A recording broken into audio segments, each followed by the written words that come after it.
ഞാൻ പറയാൻ പോകുന്നത് മതിലുകൾ പൊളിക്കുന്ന പരിശുദ്ധാത്മാവിനെ കുറിച്ചാണ്. അഥവാ ഒരു ലത്തീൻ സീറോ മലബാർ മലങ്കര പ്രണയഗാഥയാണ്.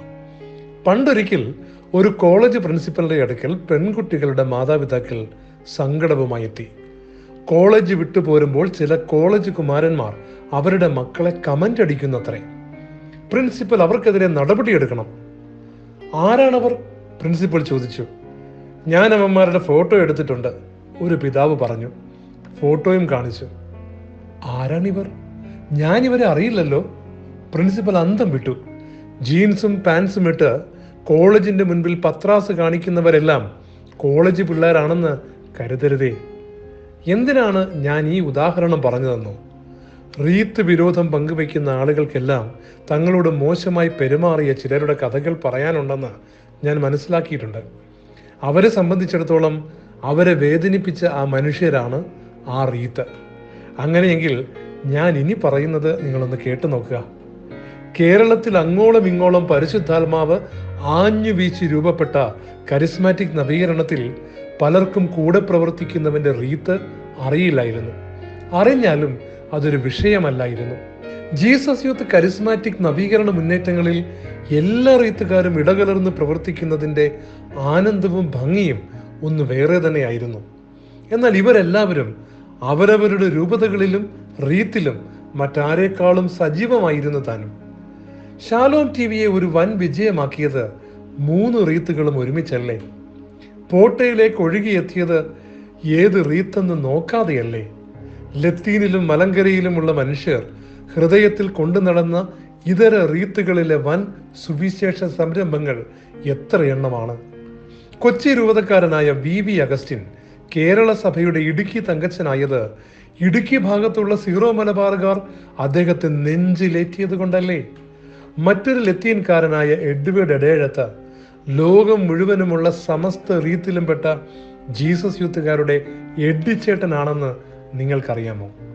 ഡാനിയൽ അച്ഛൻ മലങ്കരയാണെന്ന് പലരും അറിഞ്ഞത് തന്നെ എത്രയോ കഴിഞ്ഞാണ്.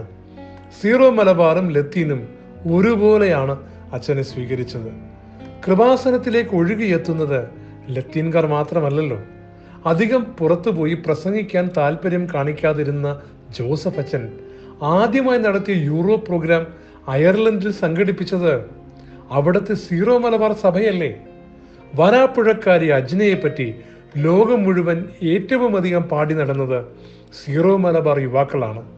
അവളെക്കുറിച്ച് ഏറെ പറഞ്ഞു നടന്ന മെത്രാന്മാരിൽ ഒരാളാണ് നമ്മളുടെ തട്ടിൽ പിതാവ്.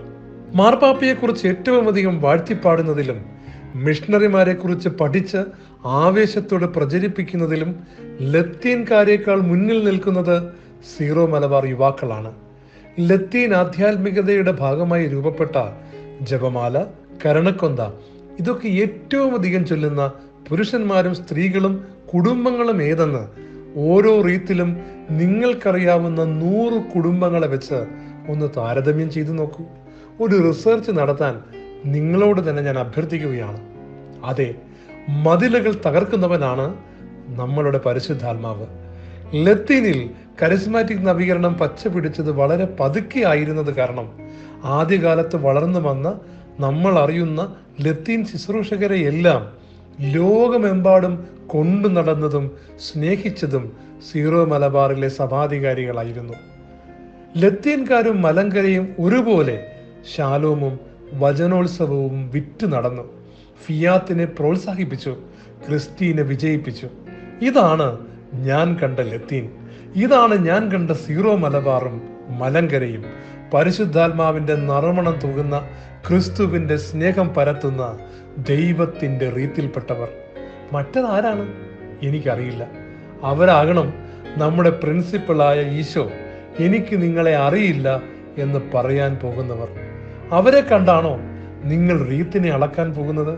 എനിക്ക് നിങ്ങളോട് സഹതാപം തോന്നുന്നു. നിങ്ങൾ ക്രിസ്ത്യാനികളോടൊപ്പം ജീവിച്ചിട്ടില്ല. ഞാൻ ഈ പറഞ്ഞതുപോലെയുള്ളവരോടൊപ്പം റൂഹയിൽ മുങ്ങി ഹൃദയം തുറന്ന് ഒരു യാത്ര നടത്തൂ.